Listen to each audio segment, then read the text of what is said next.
रामायण के युद्ध के दौरान जब बजरंग बली अपनी गदा चलाते हैं तो रावण का सैनिक कुछ ऐसा बोल देता है कि बजरंग बली अचानक रुक जाते हैं। ये देखकर पास में खड़े लक्ष्मण जी चिंतित हो गए। उन्हें लगा कि यदि हनुमान ने उस राक्षस को नहीं मारा तो वह उन पर वार कर देगा। लक्ष्मण जी तत्काल आगे बढ़े और उस राक्षस पर बाण चलाने लगे, लेकिन हनुमान जी झट से उसके सामने आ गए और बोले कि नहीं लक्ष्मण भैया, मैं इसको नहीं मरने दूंगा। यदि आप इस पर ब्रह्मास्त्र भी चलाएंगे तो भी मैं इसके सामने खड़ा होकर रक्षा करूंगा। अब आप मेरी चिंता छोड़कर यहाँ से चले जाइए और कोई दूसरे राक्षस को मारिए। लक्ष्मण जी का स्वभाव बहुत ही क्रोधी था। वे यह सुनकर और अधिक क्रोधित हो गए। जब शाम को विश्राम का समय हुआ तो प्रभु श्री राम एक शिला पर बैठे थे। तभी वहाँ लक्ष्मण जी आते हैं और पीछे पीछे हनुमान जी आते हैं। लक्ष्मण जी बोले, भैया मुझे ये हनुमान का स्वभाव समझ में ही नहीं आता। रणभूमि में रावण का एक साधारण सैनिक आ गया और इन्होंने स्वयं को उसके आगे झुका दिया और कहने लगे कि मैं स्वयं उसकी रक्षा करूंगा, यहाँ तक कि उसकी रक्षा के खातिर वह ब्रह्मास्त्र से भी टकरा जाएंगे। ये कैसी धुन है जो स्वयं दुश्मन का साथ दे रहा है। राम जी मुस्कुराए और हनुमान से पूछने लगे,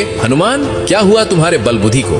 रण में अपने दुश्मन को क्यों क्षमा कर दिया? तब हनुमान जी निडरता से बोले, प्रभु जब मैंने उस पर प्रहार किया तब उसके मुख से भयवश हे राम निकल पड़ा। राम नाम सुनकर तो मैं स्वयं को भी भूल जाता हूँ, फिर चाहे कोई शत्रु ही क्यों ना हो, यदि वह आपके नाम का उच्चारण करे तो उसके सामने मेरा हृदय स्वयं नतमस्तक हो जाता है। भला मैं कैसे उसका वध करता जो भय के क्षण में भी नाम ले रहा था मेरे राघव का, मेरे प्रभु श्री राम।